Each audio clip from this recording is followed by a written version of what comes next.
Do you agree or disagree with background checks? I don't agree with background checks. No. Now, what do you say? There are some surveys, playing devil's advocate, there are surveys that say 90% of Americans do believe in it. What do you say to that? I mean, because I don't, but... I would give you a comparison.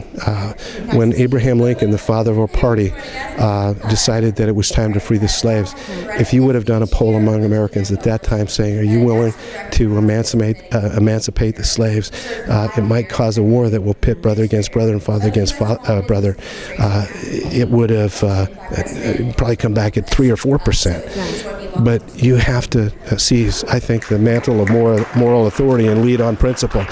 Abraham Lincoln did that. I think we've got to do that. We've got to lead the American people in the right direction.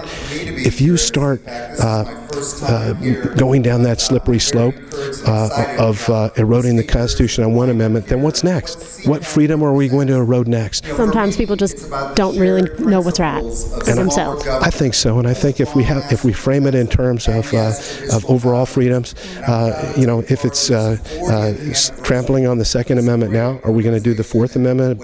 Are we going to allow law enforcement to kick down doors without search warrants? Are we going to require people to testify against themselves and forsake the Fifth Amendment? To me, they're all important, and we have to stand firm. What do you say about, there's been a lot of gun violence in Chicago and places like that, and they're trying to make it a racial issue. But what do you say to those people who are losing their kids, and should we be arming maybe the students in the schools that they can protect themselves? I've always been a strong supporter of the only, and it's very much in line with what Wayne LaPierre said, the only way to stop a bad person with a gun is a good person with a gun.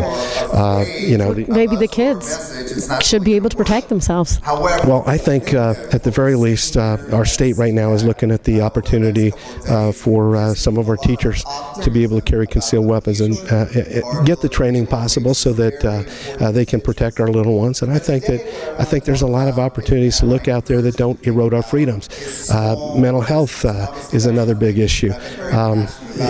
If we strike at an ancillary cause and we don't deal with the root cause, we're not going to get real solutions to those problems. By the way, you mentioned Chicago. Chicago has some of the toughest gun control laws in the nation, but yet they have some of the worst incidents of gun violence. That's true. Why is that? Well, because the kids can't and the adults can't protect themselves. That's correct. And I think when you look at some of the safest places in America, it's those places where armed citizens are able to protect themselves, and the crooks know that. They know that where people can protect themselves and they're not an easy mark, that maybe they ought to be a little more cautious.